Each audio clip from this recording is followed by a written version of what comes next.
Okay, so we're getting off to a late start today, or is it an early start?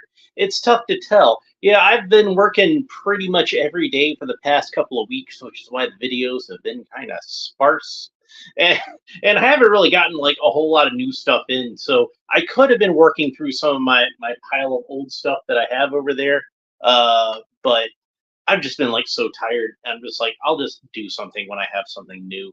And I haven't even had a chance to do any new Batman the Animated Series episodes. And you know, I've been doing a lot of those. So I'm probably going to do one of those as soon as I'm finished with this episode with Mcfarlane Superpowers Nightwing.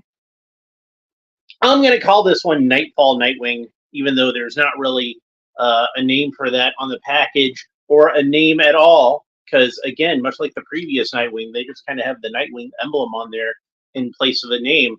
And as I said last time, like at first I kind of figured, well, maybe they've got it on there that way because he's called different names from Nightwing in other languages, but nope, all three languages on here call him Nightwing.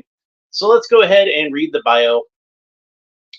Which, if you saw the other Nightwing review that I did, this one, that one, like the modern style Nightwing, you've already heard this, but I'm going to read it again anyway. Dick Grayson began his crime-fighting career as the original Robin, Batman's protege and crime-fighting partner. An expert acrobat and skilled fighter, Dick eventually left the nest and ventured on his own as a new hero called Nightwing. So I tried to do a little Casey Kasem at the end there because he played Robin on Super Friends. So, but yeah, so this one is a straight up repaint of this Nightwing figure. So if you already have this Nightwing figure, you pretty much already have this Nightwing figure. It's just colored different. So unless you're like a particularly big fan of the character and just want to have every single iteration of his costume, or yeah, I'm really live right now, Aunt June. Hello. Yeah, like it's been a long week. So yeah, or if maybe this is your particular favorite Robin costume. Maybe you're a big fan of the Knightfall storyline and you like this costume because it was the costume that he wore during the Knightfall storyline. Hence why I'm going to call this one Knightfall Nightwing. Again, I don't know what the official name of it is. Versus maybe they just call it like Blue and Gold Nightwing or something. I don't know. This is just Black and Blue Nightwing. So let's go ahead and before we open them up, let's go ahead and have a look at the packaging artwork because I kind of glossed over that. But so did Mcfarlane. They kind of glossed over that too. They just kind of took the artwork that was on the original one and colored it a little differently. So when they did the Tim Drake artwork, and they just reused the artwork of the black and red Nightwing, or sorry, the black and red Robin costume instead of the red and green Tim Drake Robin costume. They at least redrew it a little bit so it looked like, the Tim Drake costume. They adjusted the boots and drew sleeves on him and everything. This is just the same exact piece of artwork, but they just colored it where the blue part is yellow and colored the, I guess a lighter blue highlight on there. Maybe it was gray on the other one. I don't remember. But, and I'm too lazy to get up and go across the room and get it. You guys, see me get up and get enough stuff from across the room on these videos to begin with. I probably need to be more professional and just make sure I have all my stuff with me to begin with. But let's go ahead and have a quick look at the cross-sell artwork.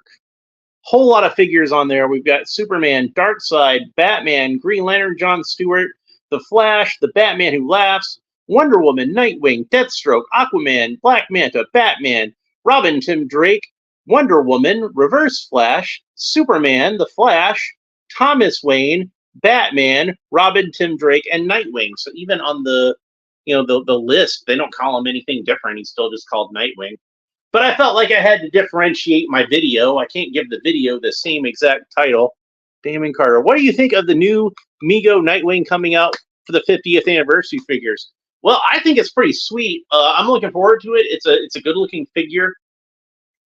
I do kind of wish, because I feel like it would have fit better with the Mego aesthetic being retro. I would have done like the original Nightwing costume with like the disco collar and everything. But I understand.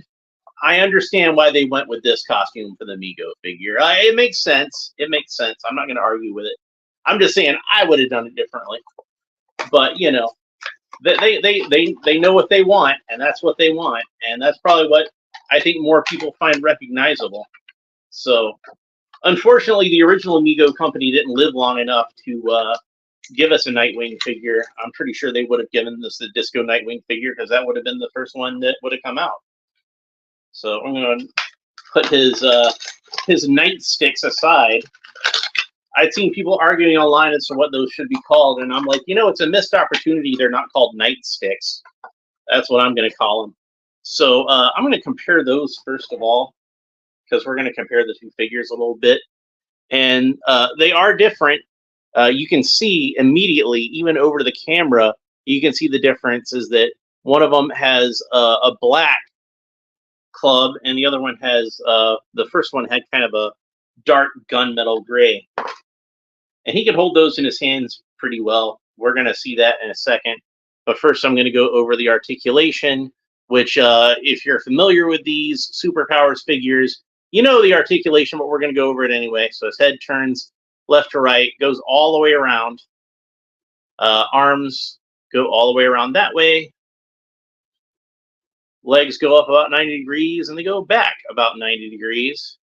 And the knees bend about 90 degrees. So it's a pretty simple articulation scheme. This is what we were used to in the 1980s. It's even a little more than what we were used to in the 1980s, because they didn't always have knee articulation on figures in the 1980s. I know G.I. Joe did, but those were always like the best articulated action figures. But most Kenner figures, it was just the standard 5 points for articulation, like Star Wars, and Superpowers gave a little bit extra knee articulation, so I always appreciated that. So here we go. Let's put the nightsticks into his hands. And he wasn't actually using these as weapons. His main weapons were throwing discs when he wore this costume. But I'm glad they included the nightsticks anyway. I like them. So it wouldn't be too long after this that he would switch to using that as his main weapon. That would have happened. I think it was in the Nightwing miniseries that would have preceded the regular series. I think that was where those first appeared. But yeah, I like this costume pretty well. It's not my favorite Nightwing costume, and it's not even my second favorite Nightwing costume. Actually, you know, the one the black and blue costume, that's my second favorite one. I like that disco collar one, but I just kind of feel like it's got that swashbuckling feel to it. But this is the one I think most people know when they think of Nightwing. I think that's the most famous one. This one is not as well known as that one, but it's got its place in history. He wore it in Knightfall, like I mentioned, and he wore it in the Nightwing special, Alfred's Return, which was about Nightwing going to find Alfred because he was in trouble and talking him into coming back to Bruce Wayne because he'd left him during Knightfall because he couldn't watch him be self-destructive anymore. But Bruce made an effort to change after that a little bit. They like to write him kind of self-destructive, though, so they took him back to it eventually. But I really like the color choices on this figure. The color choices are really good. So, like, obviously you have a metallic gold, because how else are you going to do gold? The blue is a nice, rich, dark metallic blue, but it's got kind of a flat, almost matte finish to it. So even though it's a metallic, it's almost kind of more like pearlescent because of that. And then you have like powder blue gloves and boots with the gold trim, and they even made sure to tampograph like the kind of like, I guess it's supposed to be like a feathery texture. It's supposed to be kind of representative of a wing, but obviously it's a very simplified, stylized version of a wing with that kind of feathery textures, kind of a simple grid, almost looks like Spider-Man's webbing. But of course, when they did the later one, they simplified it even more, and it just kind of became like a big wing shape. So, you know, I'm glad to have this figure. I think it's cool that they made this version. since it's not one that you commonly see a whole lot. And I'm one of those who's a big fan of the Knightfall storyline, so I'm glad to have this version represented. So let's go ahead and we'll hold them up next to the Robin in this line. That's Tim Drake as Robin. And they've got a second one of these on the way, which I've got pre-ordered. It should be showing up Saturday, so expect an unboxing of that sometime next week. Don't know exactly when yet, though. But yeah, so there's Tim and Dick side by side. So they look pretty good together. And let's not forget the Caped Crusader himself. So there he is with Batman. And that would have been Batman as he looked during the Knightfall storyline. So that's appropriate as well. So that's pretty cool. So, and somewhere around here, here we go. We can see Nightwing against his archenemy, Deathstroke. So yeah, before Green Arrow sniped him for the television series, Deathstroke was Dick Grayson's arch nemesis. So there we go. So that's our look at the blue and gold version of Nightwing. Turned out pretty well, I think. Hopefully Mcfarlane will get around to doing a disco Nightwing at some point. I'll look forward to that. So that's pretty much it for this episode. Oh, one more thing. Let me look at, because I almost forgot. He's supposed to have a utility belt, but they didn't sculpt it onto him because, like I said, it's just repainted onto him. So they just kind of almost painted it on there like it's an extension of the wing pattern that went around. Even the belt buckle is just kind of recessed into his abs. That's what happens when you repaint it.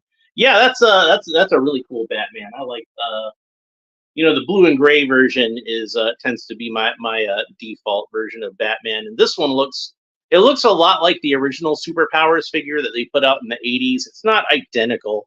The head sculpt is different, and he's got the black shading painted in on the forehead. But other than that, it looks a lot similar to the almost identical from the neck down to the original Batman from the original Superpowers line. Almost identical. I think the emblem's a little different too. But anyway, that's pretty much it for this episode. I'm about to do Batman the Animated Series episode if you want to watch that, so stay tuned for that. If you enjoyed this one, please make sure that you like and subscribe and all the fun YouTube stuff down below. If you want to catch these when they go live, make sure that you click the little bell, and that'll warn you anytime I go live, and you can tune in. And like my Aunt June managed to catch it this time. Me and her have slightly different schedules, and I wind up shooting these a lot of the times in the afternoon sometimes. But today it worked out that I shot it at almost 3 o'clock in the morning now. So so she managed to catch that one. But yeah, that's pretty much it for this episode. We will talk to you next time. Bye.